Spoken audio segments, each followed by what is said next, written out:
News broke this morning that current employees at the CDC are pushing back at what they view as being muzzled by the White House, with politics being put ahead of science. Far ahead. Science, you can't even see it in the rearview mirror. But anyway, I want to give you details of some of what these CDC employees have said recently to CNN.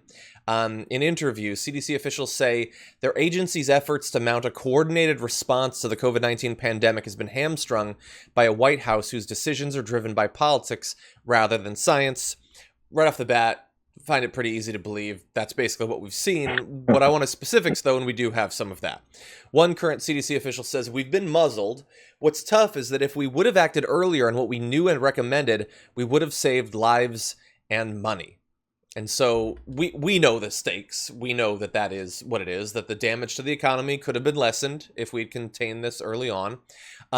Certainly tens of thousands of lives conservatively could have been saved if we had taken it seriously. And when I say take it seriously, I'm not setting up some sort of impossible bar where, like, on January 5th, Trump is, driving trucks of masks and testing kits across the country.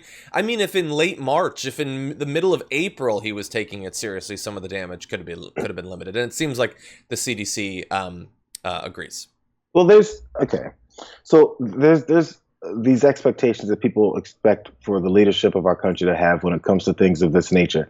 And the way that, as this is pointed out with the CDC, if it's a political approach to everything, you won't get any action. You'll only get reaction because politicians only want to make sure things are clear for them to look ahead. So in preventing things, that's what you have your team for, that aren't politicians or aren't politically based people. But this guy has been has been transferring the system so much to have just a blind loyalist that they won't actually do any work to prevent things. They'll only do things to protect him after things happen. So it's a reactionary approach to governing, which doesn't work out. I've said it before when it comes to the gun issue.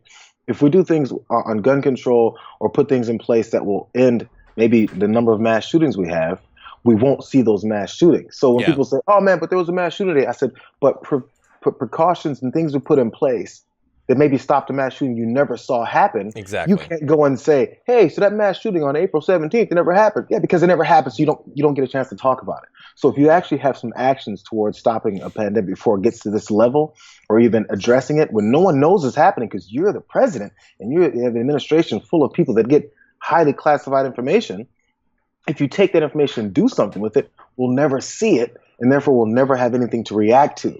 Yeah. It's if there's no news, that's a good thing. But Donald Trump is not in the no news department. Yeah, we have to be able to consider multiple potential timelines. The one that we're currently in, that we're trying to understand, the one that we could have been in had doctors and scientists been taken seriously and had their advice been solved, and also what we could have had if nothing had been done, which is what some initially wanted. I will repeat until my dying day, Trump's "what if we just let it wash over us" thing.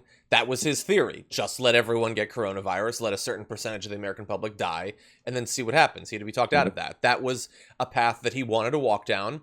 It seemed like he had been talked out of it, but it looks like to the extent that he can, he's putting us back on that path. Because when we have these sorts of conversations, we are not just criticizing past decisions. First of all, we've been doing it day by day for the entirety of this thing.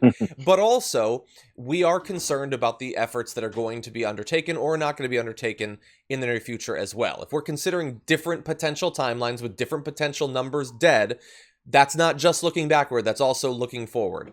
And really just hoping that that the people who are protesting are a small minority, and I hope that even in the states that are prematurely reopening, that people are still, that it has been drilled into them that they need to distance socially, that they need to wear masks and all of that. I really hope that as we speak in Florida and Georgia and Kentucky and all the Texas, all those states that have reopened, that as many people as possible are still doing that, because that is our only hope if the doctors are not going to be listened to by government.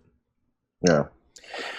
Yeah, let me read one or two more messages from the CDC official. So one said, if you look at our guidance documents online, they've been watered down a lot.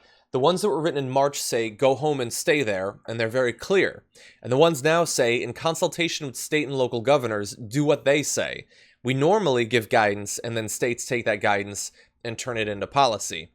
And I get the frustration because they're supposed to be, like they say, providing guidance. Instead, they're just saying, just do whatever, your governor says, and, pray that you have a governor that takes it seriously, and not a governor that is going to be running an election, in a Republican primary or something, and desperately needs Trump to be on their side, because then they're probably going to do whatever Trump wants rather than what they should do. And the thing is, one reason they're watering down these guidelines is we know what happens when they don't water them down. They don't get released. That's happened very recently. If it is a strong statement, if it goes against the message that the White House itself is putting out, then it's just going to be kept internal. And our only hope is that at some point bits of it will be leaked. Yeah, I mean, and as you've seen, so you attack leakers, you attack whistleblowers, you attack scientists, you attack logic, you attack all these things to make sure that whenever the people who know what they're talking about, who may say something that doesn't match up with their political goals, that you can subvert that and make sure that people listen to you instead of it. It's if you want to make sure that people are only blindly following you, you have to discredit everyone else. And usually, if you're on the wrong side of history, the people you're discrediting are giving you straight facts. We've seen every time the things that make Trump the most upset is when someone gives facts straight up. He's pretty mad at Pelosi too, though. To be fair.